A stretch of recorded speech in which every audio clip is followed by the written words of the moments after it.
Aksi Nyata Modul 1.4 Rosita Oktakusuma CGP Angkatan 11 SD Negeri Gebugen 03.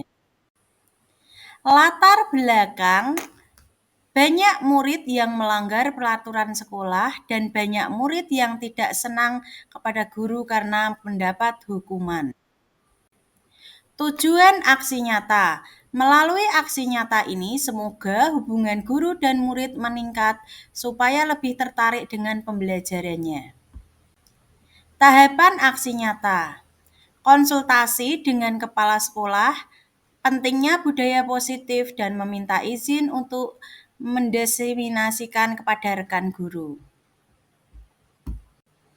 Tahapan aksi nyata: diskusi dengan guru sejawat mengenai kegiatan diseminasi budaya positif. Assalamualaikum warahmatullahi wabarakatuh.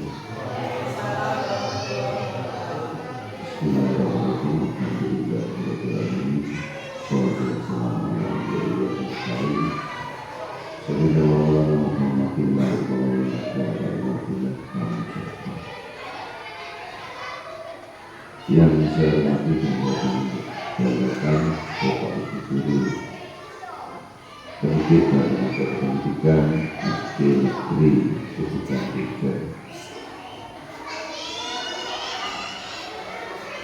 Puji dan syukur senantiasa kita panjatkan kepada Tuhan Yang Maha Kuasa, yang mana telah berkenan menambahkan rahmat daya sepanjangnya. Salah satunya di hari Sabtu ini kita bisa berkumpul bersama dalam keadaan sehat walafiat. Yang kedua, salawat dan salam kita berikan kepada pimpinan kita Nabi Muhammad SAW, yang kita menantikan sahabatnya. Mudah-mudahan kita diakui sebagai umatnya yang nanti beliau mendapatkan sahabatnya. Amin. Amin. Bapak Ibu yang saya hormati, acara hari ini adalah acara tunggal, yaitu penyampaian diseminasi budaya positif di SDNegeri Gebugen 3. Namun demikian, marilah kita buka diri dengan umur kita bersama-sama agar dalam pelaksanaan untuk paparan yang akan dilaksanakan oleh Ibu Sita, ini yang mana beliau adalah CGP Angkatan 11. Untuk itu kami mohon dengan sangat untuk mengikuti nanti penyampaian diseminasinya dengan sungguh-sungguh. Imbas dari semua ini adalah kebaikan di SD Negeri Gebugen 3. Ridhoillah sallallahu Rasulullah wa kita al-Fatihah.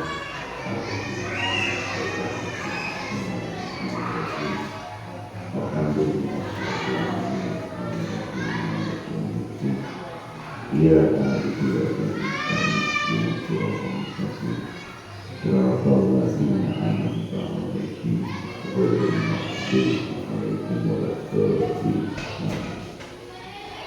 terima kasih. Mudah-mudahan dari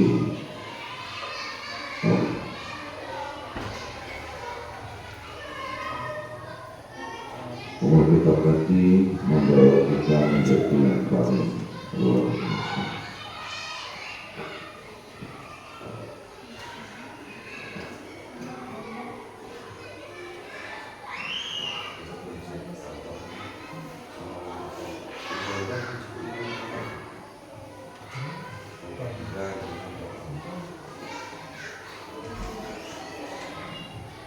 Bapak Ibu yang saya hormati,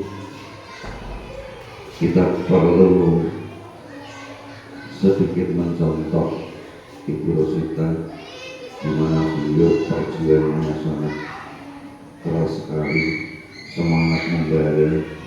Ini tidak hanya usianya, tapi memang beliau adalah orang yang pantang mundur ini luar biasa. Setelah TGP ini beliau juga mengikuti TGP ini. Jadi yang luar biasa. Saya mohon dengan sangat Bapak Ibu tetap mendukung. Karena apa? Nantinya juga akan terjadi ya. Begini. Setelah Bu Rosita nanti ada Mas Nuril. Nanti tambah lagi Bu Siti Khadijah dan yang lain sebagainya. Kami pokoknya yang ada di sini adalah keluarga yang kedua, selalu mendukung. Jangan takut kalau Pak Joko tidak mendukung, saya tetap mendukung. Dan ini harus kita beri fasilitas untuk semuanya. Dimana semua foto semua kepengen keluarga kita bahagia macam itu. Jadi mohon dengan sangat Bapak Ibu untuk peningkatan mutu pembelajaran kita tingkatkan, untuk pembiasaan juga harus kontinu. Yang tidak kalah pentingnya adalah untuk budaya positif di negeri kita. Terus nanti setelah ini acara selesai, mohon untuk Bapak Ibu nanti bisa menentukan kegiatan yang lain. Jadi minta waktunya kurang lebihnya 1 jam untuk paparan pengajian diseminasi budaya positif. Demikian awal pembukaan yang kami sampaikan. Untuk sepenuhnya nanti saya serahkan pada Ibu Rosita.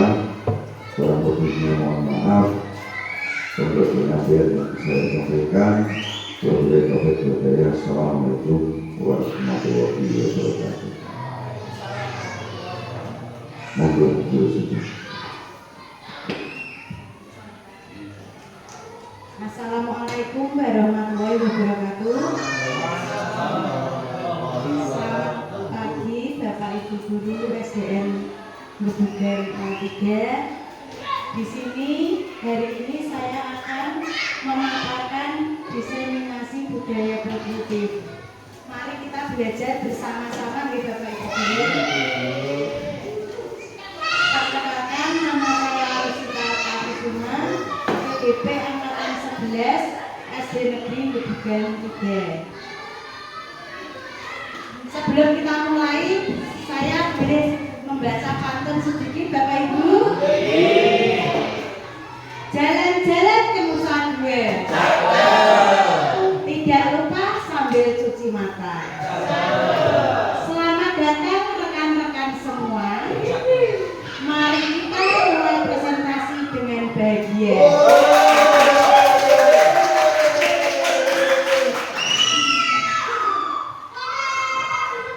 Di sini saya akan memaparkan disiplin positif yang pertama.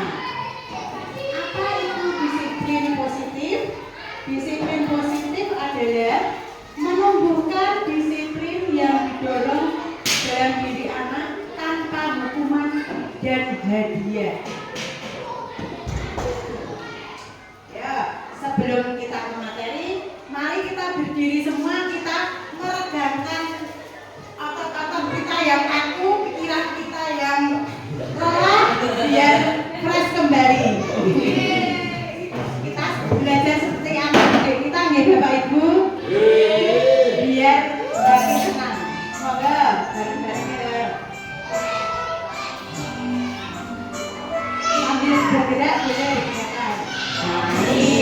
Naik ke puncak gunung, tinggi sekali. Naik ke puncak gunung, tinggi sekali. Hanya ku lihat saja banyak orang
Yang pertama yaitu perubahan paradigma.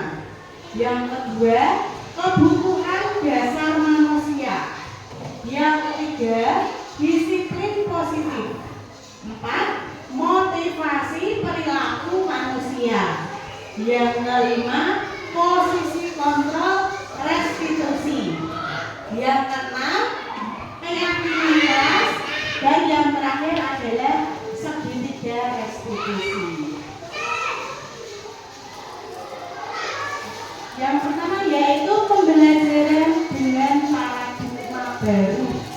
Pembelajaran dengan paradigma baru yaitu merancang pembelajaran berdasarkan prinsip pembelajaran diferensiasi, sehingga peserta didik belajar sesuai kebutuhannya berdasarkan tahap perkembangan untuk mewujudkan profil pelajar Pancasila.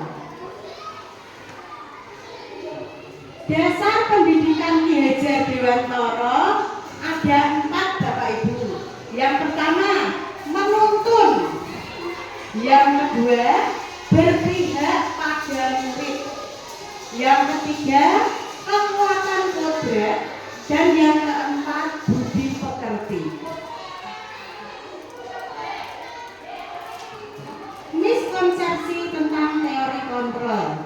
Yang pertama, ilusi guru mengontrol murid.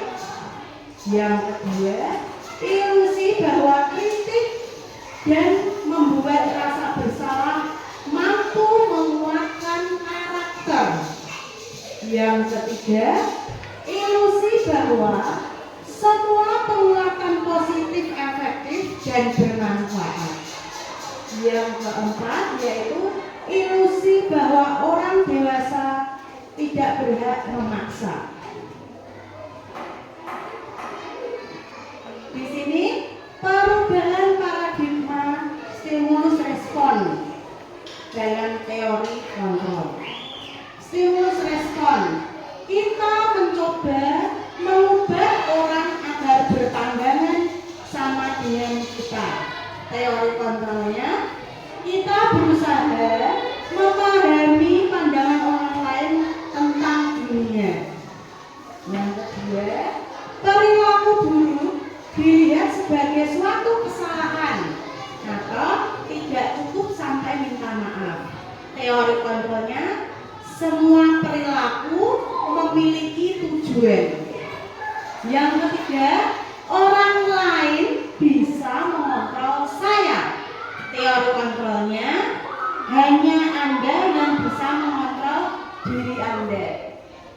Yang ketiga, saya bisa mengontrol orang lain. Teori kontrolnya, Anda tidak bisa mengontrol orang lain. Selanjutnya, pemaksaan ada pada bujukan gagal. Teori kontrolnya, kolaborasi dan konsensus menciptakan pilihan-pilihan baru. Berikutnya, model berpikir menang atau kalah. Teori kontrolnya, model berpikir menang-menang.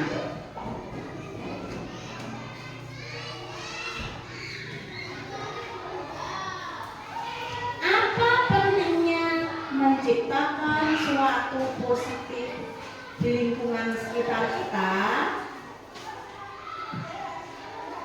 Budaya positif merupakan perwujudan dari nilai-nilai atau keyakinan yang sudah disepakati dan diterapkan.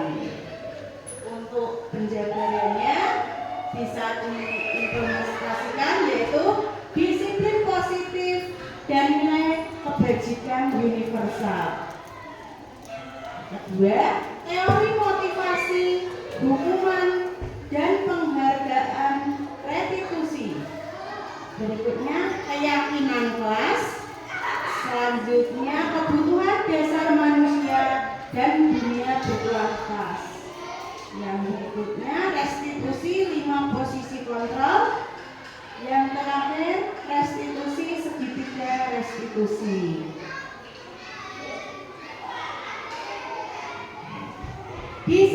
positif. Disiplin berasal dari kata disiplina yang artinya belajar. Disiplin mengacu pada disiplin diri yang memiliki tanggung jawab terhadap apa yang dilakukannya berdasarkan nilai-nilai yang diyakini.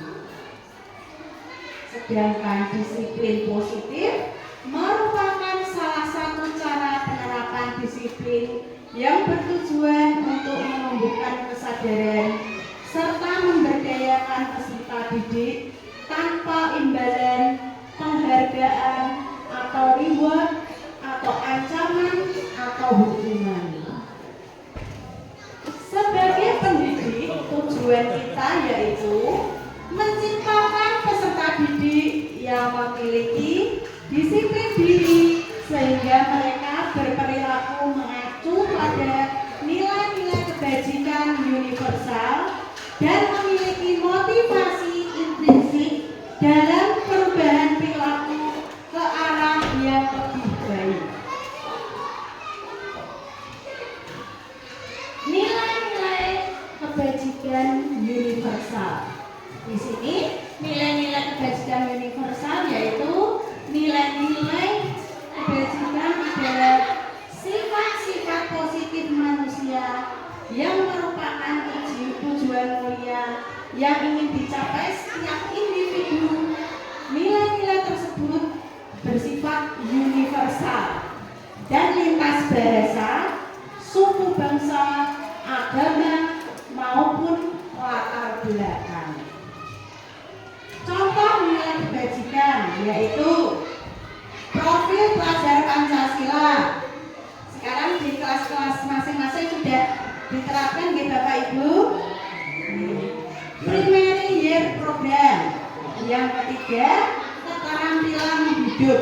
Jadi kita harus bisa menumbuhkan keterampilan hidup. Anak itu cenderung kemana? Jadi kita harus memfasilitasi anak-anak kita. Oh, anak yang satu keterampilan hidupnya cenderung ke menggambar. Anak yang kedua cenderung ke numerasi atau berhitung. Oh, yang anak berikutnya cenderung ke literasi, pintar membuat puisi, bisa mengarang, bisa membuat laporan kegiatan.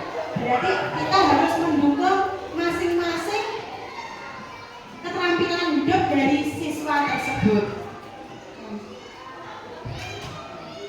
3. Teori motivasi perilaku. Untuk menghindari ketidaknyamanan atau hukuman. 2. Untuk mendapatkan imbalan atau penghargaan dari orang lain. 3. Untuk menjadi orang yang mereka inginkan dan menghargai diri sendiri dengan nilai-nilai yang mereka percaya. Di sini ada contoh kasus ya Bapak Ibu, saya bacakan. Ibu Anas adalah guru kelas 2 SD. Mendapatkan masalah, murid-muridnya tidak bisa tertib berdiri antri di depan pintu kelas dan selalu berebutan kalau masuk ke dalam kelas. Setelah jam istirahat usai, ini ternyata tentunya sangat mengganggu proses pembelajaran, di mana kelas yang tidak dapat mulai tepat waktu karena Ibu Anas berpikir cepat dan mengandalkan speaker bintang. Setiap murid-muridnya akan masuk kelas usai jam istirahat. Bu Anas akan memiliki murid-muridnya dengan speaker bintang. Siapa yang dapat berdiri lurus dan berbaris rapi antri di depan pintu dapat bintang dari Bu Anas. Sebagian besar murid-muridnya menyambut tantangan tersebut dan langsung berdiri rapi di depan pintu agar dapat mendapatkan stiker bintang.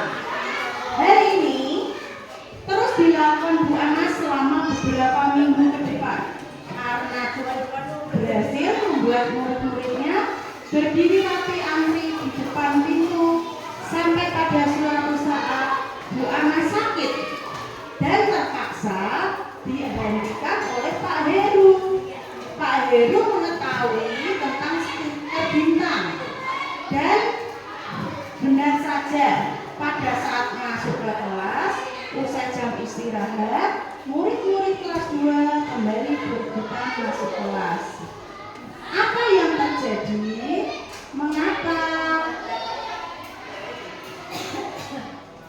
Nah, dari kasus tadi, berdasarkan motivasi yang telah Anda pelajari pada pembelajaran sebelumnya, kira-kira apa motivasi murid-murid kelas 2 untuk bersedia antre sebelum masuk kelas?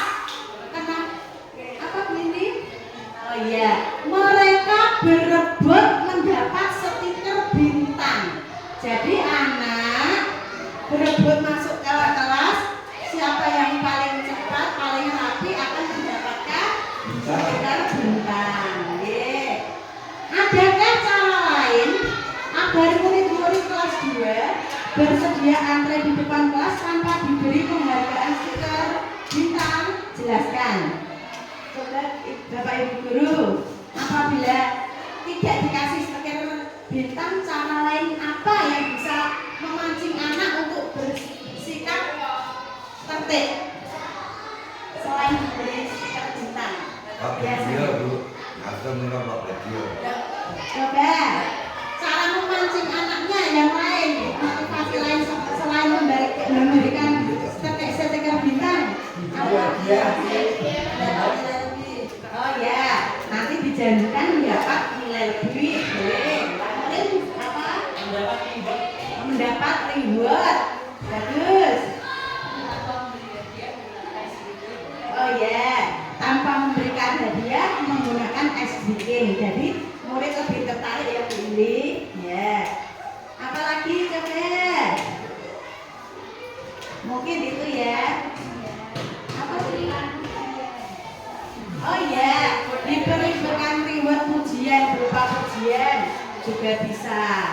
Untuk ice breaking bisa dicari di YouTube banyak ya untuk memancing anak agar siap menerima pelajaran. Sekarang saya mau praktek ice breaking, contoh saja satu ya Bu. Boleh? Sekarang jika 4 sama dengan 5 dan 5 sama dengan 4,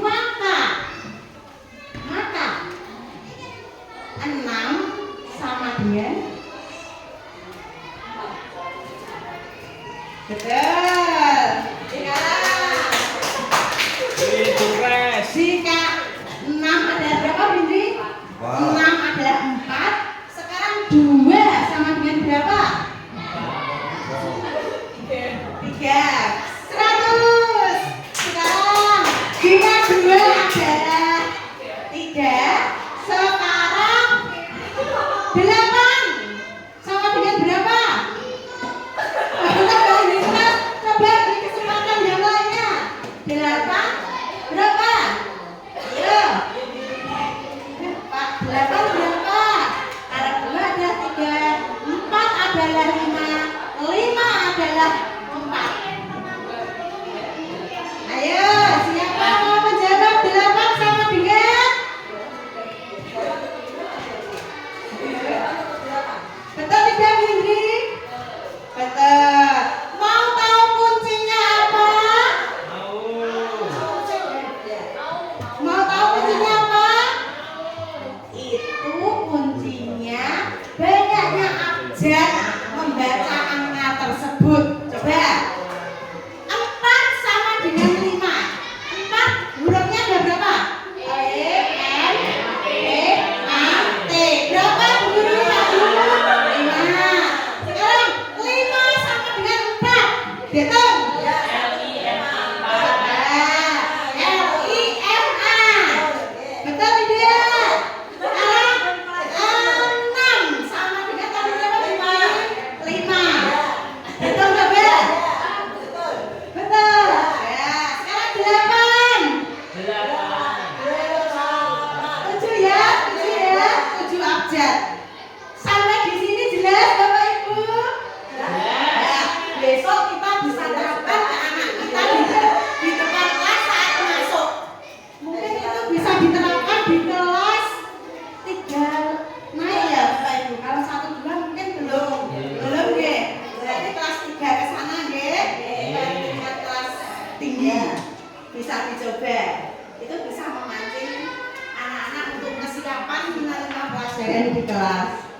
Mungkin masih banyak lagi Bu di YouTube bisa belajar.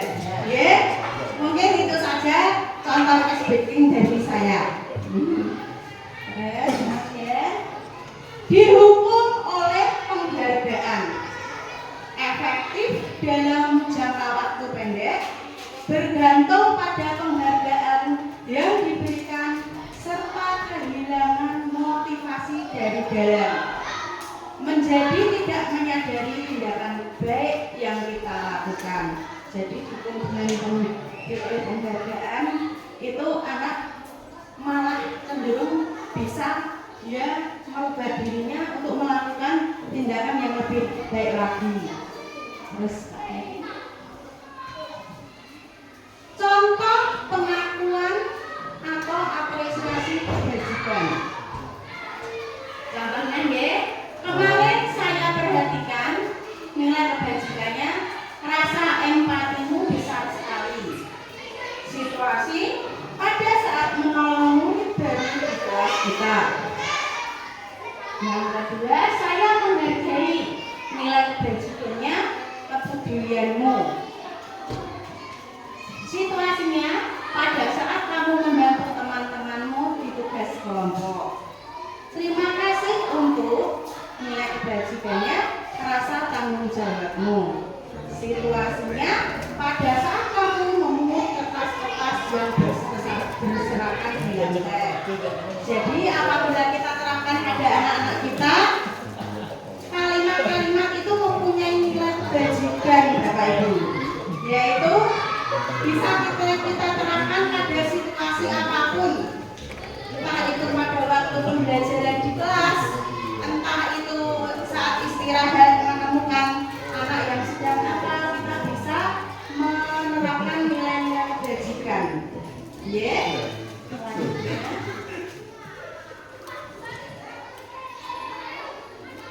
Sekarang mari kita jawab dengan menjawab jawaban hukuman atau konsekuensi. Nanti ada ya. Yang nomor 1, nanti Bapak Ibu guru bisa menjawab ini hukuman atau konsekuensi. Yang pertama, mencatat 10 kali dengan kalimat saya akan rajin belajar karena tidak mengerjakan PR. Ini hukuman apa konsekuensi? Hukuman. Kita tampung dulu, nanti kita bahas di belakang ya. Untuk nomor 2, membersihkan lantai kelas karena menumpahkan minuman di kelas. Konsekuensi kita tampung dulu. Nomor 3, tidak ada jam istirahat karena belum selesai mengerjakan tugas. Hukuman apa konsekuensi? Ya, ada yang jawab hukuman, ada konsekuensi. Nanti kita bahas lah, kita bahas bersama. Yang keempat, berdiri di depan kelas karena membuli teman. Hukuman kita tampung dulu, ya. Terus selanjutnya, dari pertanyaan tadi, coba sekarang ini ada perbedaan antara hukuman dan konsekuensi. Perbedaannya di sini. Nanti kita kembali ke soal tadi ya Bapak Ibu. Ya. Kalau hukuman, sesuatu yang menyakitkan harus terjadi. Sedangkan konsekuensi, sesuatu harus terjadi atau konsekuensi logis. Terus hukuman yang kedua, membuat anak sakit atau fisik maupun hati untuk jangka yang waktu lama. Sedangkan konsekuensi, membuat anak merasa tidak nyaman dalam jangka waktu pendek. Jadi hukuman itu jangka waktunya membuat anak itu terluka fisik maupun hati yang cukup jangka yang lama. Tapi kalau konsekuensi, setelah diberikan apa ya, akan sudah berarti menyadari dalam waktu itu saja. Terus anak membenci kedisiplinan kalau hukuman, sedangkan konsekuensi anak menghargai disiplin. Nah, kalau hukuman itu anak benci kedisiplinan. Jadi kalau semakin anak itu dihukum, malah kesananya akan melakukan kesalahan-kesalahan itu lagi. Tetapi kalau dengan konsekuensi, anak akan lebih menghargai kedisiplinan. Ya. Terus mendorong anak menyakiti diri sendiri. Jadi ada anak yang begini Bu, kalau diberi hukuman oleh bapak ibu gurunya, berubah hukuman malah kayak dibandingnya ke dirinya sendiri. Terus kalau konsekuensi mendorong anak agar mudah menyesuaikan diri. Jadi dia melakukan kesalahan, diperingati gurunya, dia tahu oh ini salah, besok lagi saya tidak akan melakukannya. Seperti itu Bapak Ibu Guru. Terus konsep diri yang buruk. Kalau konsekuensi, konsep diri yang baik. Jadi kalau hukuman cenderung hal yang buruk, anak jadi malah tekanan batin atau binarmas. Tapi kalau konsekuensi malah membuat anak lebih baik lagi, sadar. Anak belajar untuk menyembunyikan kesalahan.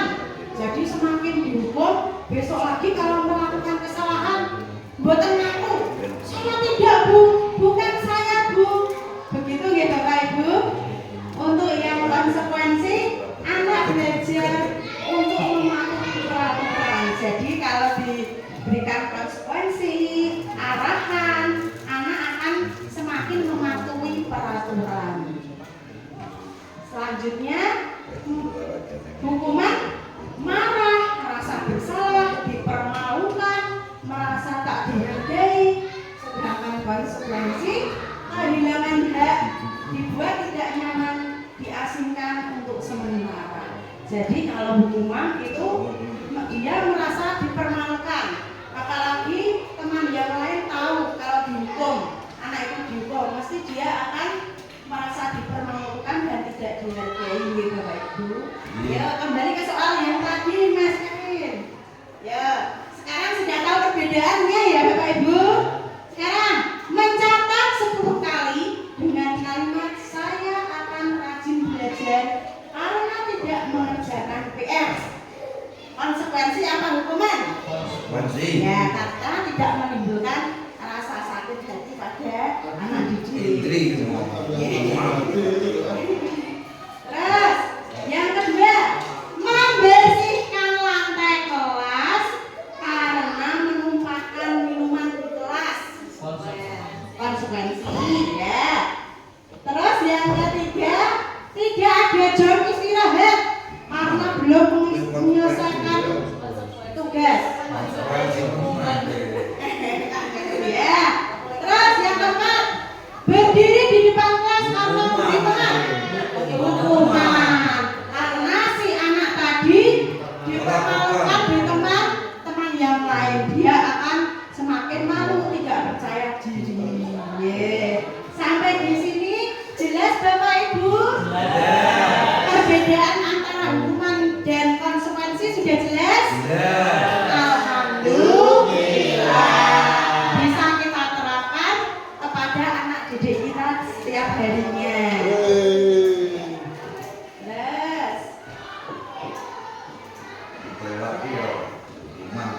Murid Anda melakukan kesalahan. Tindakan mana yang Anda lakukan? Yang pertama, menunjukkan kesalahannya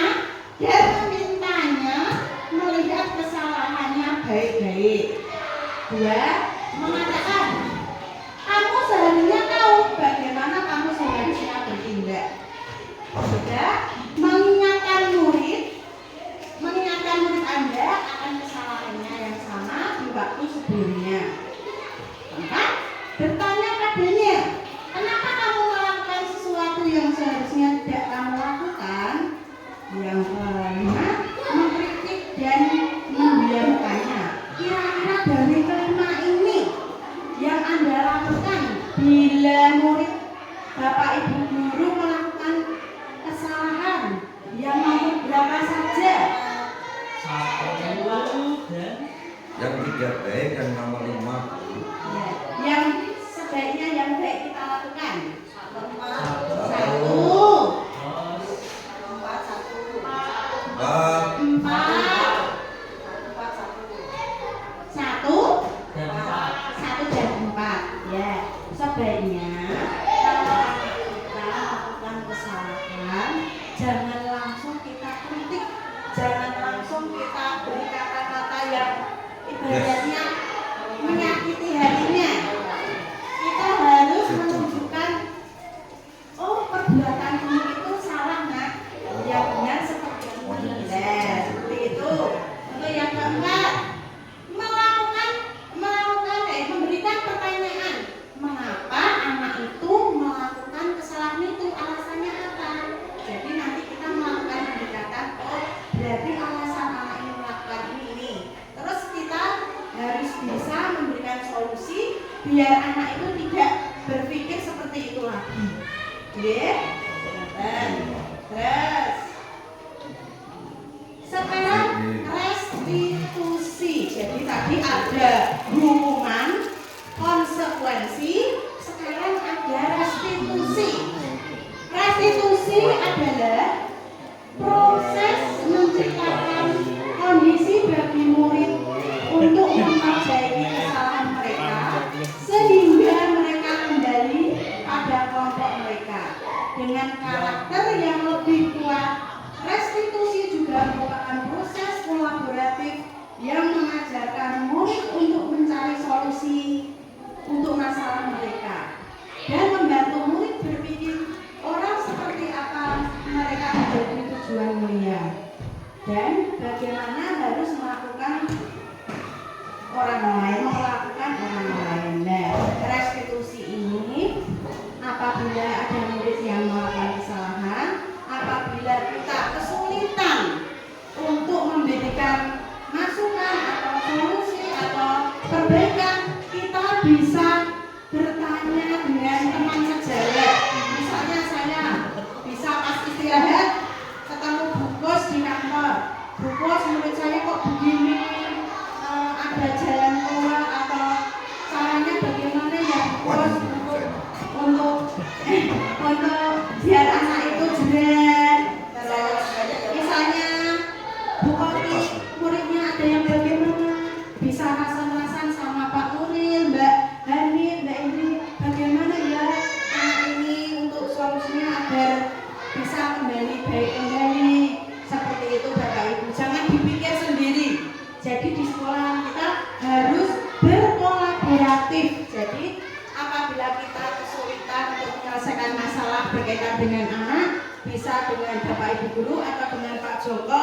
Bagaimana Pak Joko, menurut saya kok seperti ini, sudah berkali-kali melakukannya tapi tidak jelas-jelas. Mungkin Pak Joko bisa memberi masukan atau solusi. Ya Pak? Ya Pak Joko?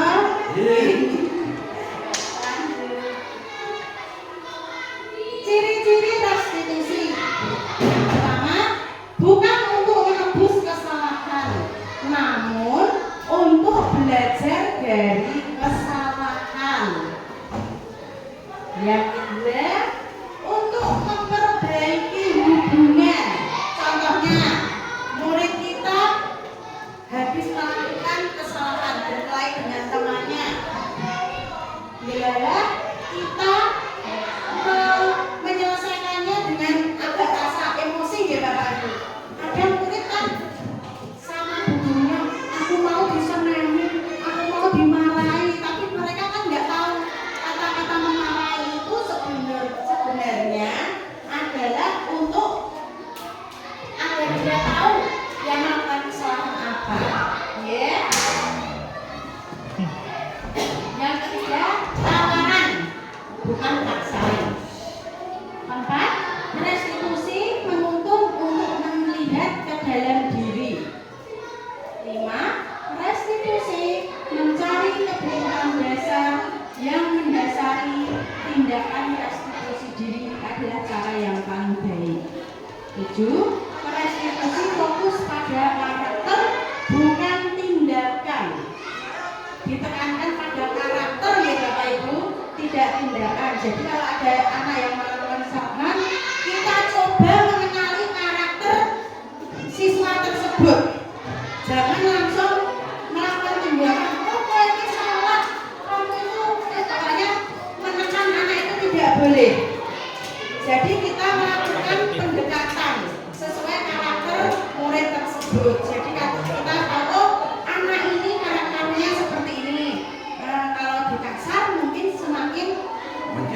terjadi. Oh, karakternya seperti ini, harusnya begini. Seperti itu ya. Yang ke-8, restitusi.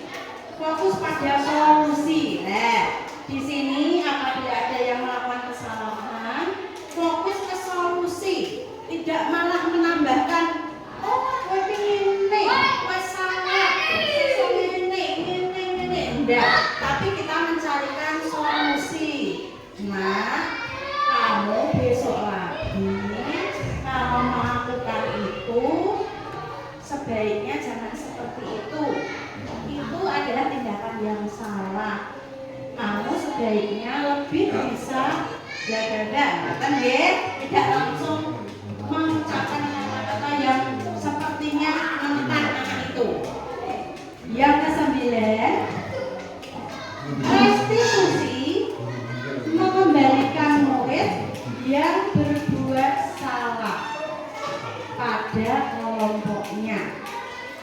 Jadi restitusi mengembalikan murid yang berbuat salah pada kelompoknya. Setelah anak itu salah, terus kita berikan masukan, solusi, anak itu akan semakin dia tahu, oh berarti kalau seperti ini salah, saya harus ini.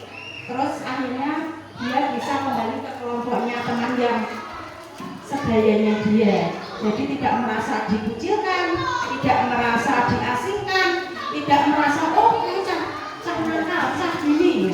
Jadi bisa kembali lagi membaur dengan kelompok teman-temannya yang lain lagi. Nah, identitas gagal, identitas sukses atau disiplin. Yang gagal, sesuatu yang menyakitkan harus terjadi. Di konsekuensi, sesuatu harus terjadi. Kalau restitusi merupakan pilihan. Berikutnya, tidak nyaman untuk murid atau anak jangka waktu panjang. Sedangkan konsekuensi tidak nyaman dalam waktu jangka pendek. Kalau yang restitusi menguatkan untuk murid atau anak dalam jangka panjang, lebih ke penguatan ya. Untuk yang ketiga, korban mendapatkan keadilan.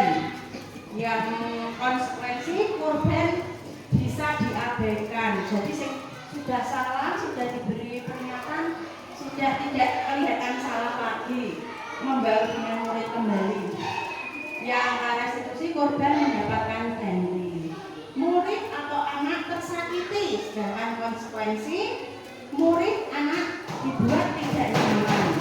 Restitusi, murid anak mendapatkan penguatan. Perilaku pasif agresif meningkat, sedangkan konsekuensi penguatan hanya bertahan dalam jangka waktu pendek. Yang restitusi, masalah terpecahkan. Berikutnya, sistem tidak akan menjalankan bila murid tidak takut, sedangkan konsekuensi menerapkan monitoring dan supervisi terus menerus dari guru. Restitusi fokus pada pemecahan masalah dalam jangka waktu panjang. Untuk hukuman, peraturannya adalah titik-titik kamu harus, itu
dibuat dalam pernyataan positif.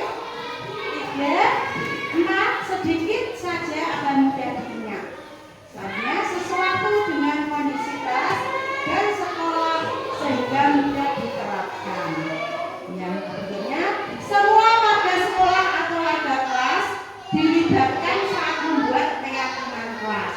Jadi, kalau membuat keyakinan kelas itu semua murid ada bapak atau ibu guru baru membuat keyakinan kelas. Jadi yang membuat biar murid. Jadi kalau dia melakukan kesalahannya kan aturannya yang membuat murid itu sendiri. Seperti itu. Ya. Saya udah bisa ya Bu. Ya bisa besok dilatih yang keyakinan kelas yang ringan-ringan saja. Kebutuhan dasar manusia. Kebutuhan dasar manusia merupakan segala sesuatu yang kita lakukan untuk mendapatkan yang kita inginkan. Semua tindakan yang kita lakukan tentu memiliki tujuan tertentu dan semua usaha yang terbaik akan kita lakukan dalam rangka memenuhi kebutuhan dasar manusia kita. Bapak Ibu, di sini ada 5 dasar kebutuhan manusia. Yang pertama, bertahan hidup. Yang kedua, kasih sayang. Yang ketiga, kebebasan. Keempat, kesenangan. Kelima, penguasaan. Jadi, murid itu harus mendapatkan 5 dasar kebutuhan manusia di sekolah. Selanjutnya, nah, selain 5 dasar kebutuhan manusia, ada 5 posisi kontrol guru.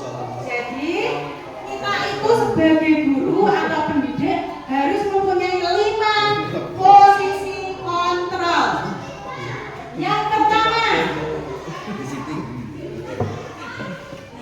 menghukum, membuat rasa bersalah, sebagai teman, sebagai pemantau, sebagai manajer. Nah, di sini posisi kontrol guru, penghukum. Kamu itu selalu saja selesai terakhir. Kata-kata itu termasuk penghukum, ya. Kamu ini temannya sudah selesai, kok belum selesai? Temannya sudah pulang, kamu baru nomor 1. Seperti itu namanya penghukum. Jadi penghukum di sini bukan secara fisik, ya Bapak Ibu, bukan secara fisik. Terus pembuat rasa bersalah. Bagaimana kalau sampai orang tuamu tahu sikap kamu seperti ini? Jadi kalau di sekolah murid kita melakukan kesalahan, jangan hayam-hayamnya biar dia merasa bersalah. Sebagai teman, nah, misalnya, nah, kamu jangan ulangi lagi ya, jangan diulang lagi. Kemudian memantau, apa kamu lakukan, apa konsekuensinya. Terus yang manajer, apa yang akan kamu lakukan untuk memperbaikinya. Di sini ada video.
adegan seorang guru menyelesaikan suatu kasus di sekolahnya.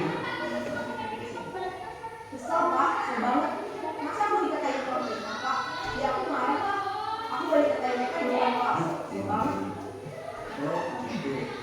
Ya pasti kamu marah dan kesal. Masa? Karena apabila ada yang menghibur bapak. Kemudian pada saat itu kamu mengapa? Ya saya harus memakai mereka lah Pak. Kesel banget. Saya bertanggung dia dengan Pak. Ini validasi tindakan yang salah, menyanyikan kesalahannya apa. Ya Pak, ya saya ada diri lah. Masa saya dituduh tukang fitnah? Ya wajar lah. Mempertahankan harga diri itu sesuatu yang penting. Masa? Unsur kamu tidak Benar baik. Iya Pak. Meja itu salah. Mungkin saya masih bisa balas. Dia tidak membatasi saya. Dan sekarang Pak, saya pasti ada diri kok. ya pasti ya. Tapi kamu memilih untuk tetap bersama dengan sabar. Kamu memilih untuk tidak berbuat lebih parah. Nah, sekarang coba kita lihat lagi tindakan kamu yang mengatakan tindakan kamu itu kira-kira sesuai dengan keyakinan pas atau rekomendasi kamu tidak? Menanyakan keyakinan ini. Kesalahan dia itu Keyakinan menyalahi aturan kelas tidak.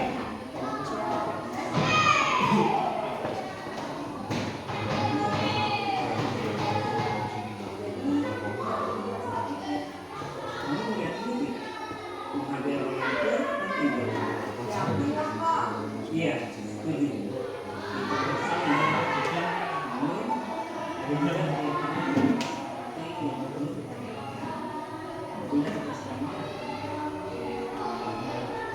Saya bisa bersabar. Saya bisa bersabar.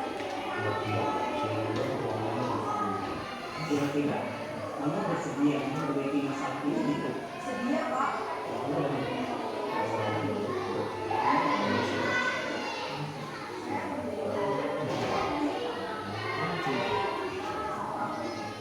Iya. Bagaimana rasanya menjadi masalah? Baiklah, yuk kita pikirkan bagaimana memperbaiki masalah ini.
Demikianlah pemaparan Masjid Restitusi.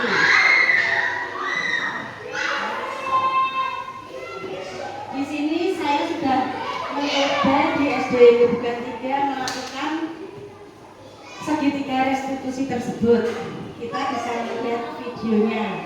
Mohon maaf bila videonya belum maksimal untuk Joko. Saya mengambil kasus di kelas 5 membuang sampah sembarangan. Di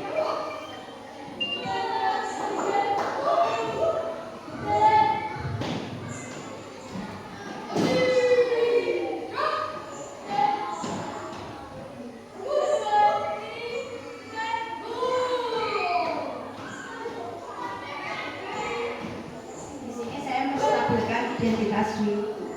Apa benar anak ini melakukan kesalahan?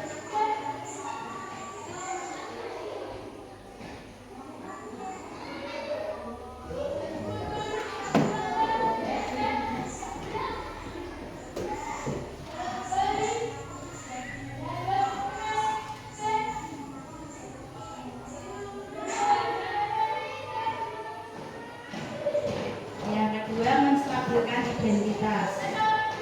Alasan apa dia membuang sampah sembarangan? Ternyata alasannya kalau di rumah membuang sampah sembarangan tidak dimarahi oleh orang tuanya, tapi di sekolahan kan udah ada aturan di kelas kalau membuang sampah itu melanggar keyakinan kelas.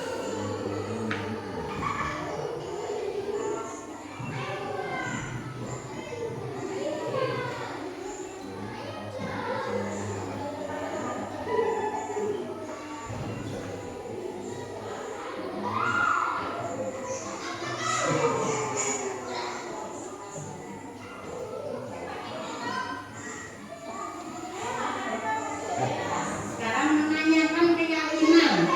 Menanyakan keyakinan di sini biar anak jera. Jadi itu perbuatan salah, besok biar saya tidak melakukannya lagi. Namanya kan menanyakan keyakinan.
Nah, membuat kesepakatan dengan anak biar tidak melakukannya kembali.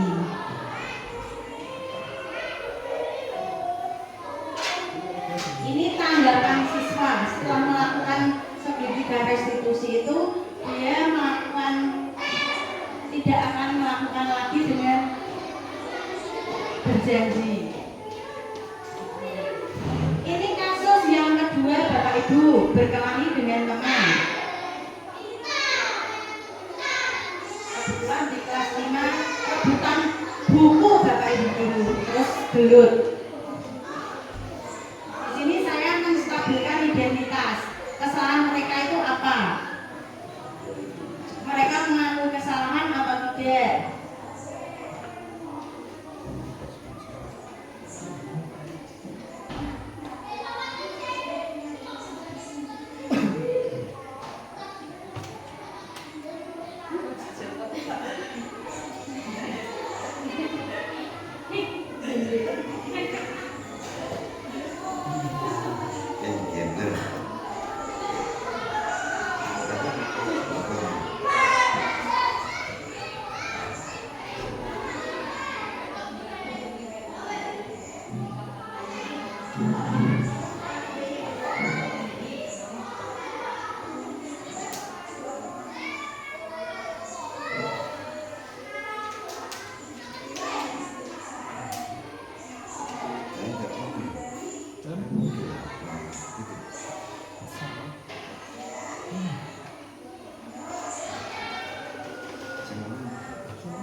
membuat kesepakatan kelas, mereka sadar bahwa mereka menyalahi aturan di dalam kelas.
Tanggapan siswa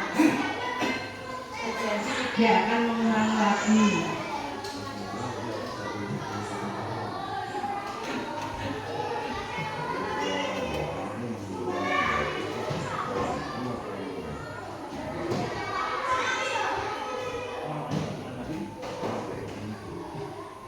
Demikian tadi video tentang kasus 1-2 yang sudah berusaha saya selesaikan dengan metode segitiga restitusi. Mungkin pemaparan saya cukup sekian, tapi sebelumnya kita berpantun lagi ya Bapak Ibu. Sebelum kita tutup, kita berpantun bersama. Lampu mati tak ada cahaya. Pakai baju keliru celana. Ini hanya presentasi saya. Materi yang banyak ada di luar sana.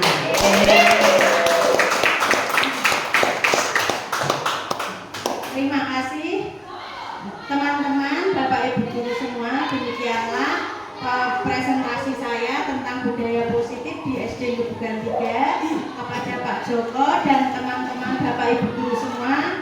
Mohon maaf bila ada kekurangannya. Wassalamualaikum warahmatullahi wabarakatuh. Waalaikumsalam warahmatullahi wabarakatuh.